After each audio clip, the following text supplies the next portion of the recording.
ధాన్యం కొనుగోలులో జాప్యంపై రేవంత్ సర్కారును ఎండగట్టారు మాజీ మంత్రి కొప్పుల ఈశ్వర్.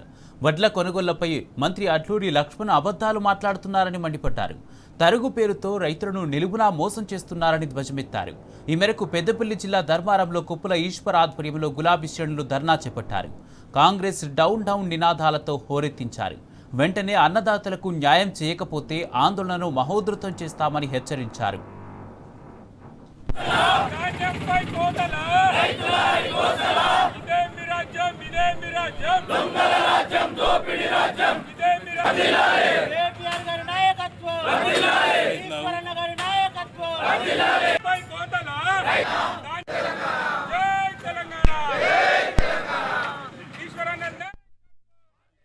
మంత్రి లక్ష్మణ్ కుమార్ చెప్తున్నాడు, మేము రైతులకు అండదండగా నిలబడతాం, ఎక్కడ కూడా ఇబ్బందులే లేవు అని ఆయన చెప్తున్నాడు.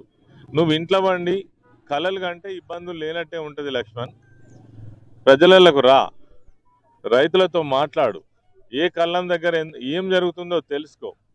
ఇలా ఏం జరుగుతుంది, ఒక్క క్వింటాల్కి యావరేజ్గా 7 నుంచి 8 కిలోల కటింగ్ అవుతుంది. నీకు సోయిందా? అసలు తెలుస్తలేదా? ఇది గతంలో మాట్లాడినట్టుగా ఈ కమిషన్లని ఎవరికి పోతున్నాయని మాట్లాడారు కదా. మరి ఇప్పుడు డైరెక్ట్గా లక్ష్మణ్ కుమార్కేనా ఈ ధర్మపురి నియోజకవర్గంలో ఉన్నటువంటి ఒక రకాల మీద 8-9 వేల రూపాయలు నీ అకౌంట్లోనే జమ అవుతున్నాయా వారికి?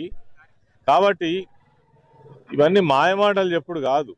నువ్వు అంటే లక్ష్మీ నరసింహస్వామి మీద ప్రమాణం చేస్తావు. ఇగో ఇప్పుడు మళ్ళా ప్రమాణం చెయ్యి, ఎక్కడ కూడా ఒక్క క్వింటాల్కు 7 నుంచి 8 కిలోలు కట్ అవుతలేదు, రైతుకు నష్టమే లేదు, అంత బాగానే ఉన్నదని ఇయ్యాల పోయి లక్ష్మీ నరసింహస్వామి దగ్గర పోయి నువ్వు ఇలా ప్రమాణం చేయి, అప్పుడు రైతులు నమ్ముతారు.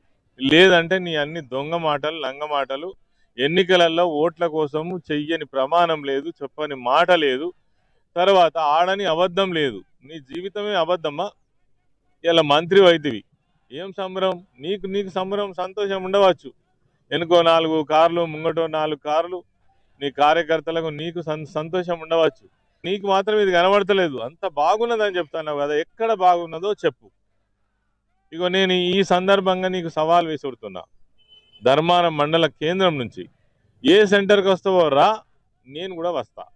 ఆడ కటింగ్ లేదని నువ్వు కనుక చెప్తే ఇక నువ్వు లక్ష్మీ నరసింహస్వామి అంటే పోయి తడిబట్టలతో స్నానం చేస్తావు కదా. నీ అబద్ధాలు చెప్పడంలో నువ్వు నెంబర్ 1. ఇది ఇప్పుడు నేను చెప్పే మాట కాదు, ధర్మపురి ప్రజలను ఎవరిని అనేది చెప్తారు.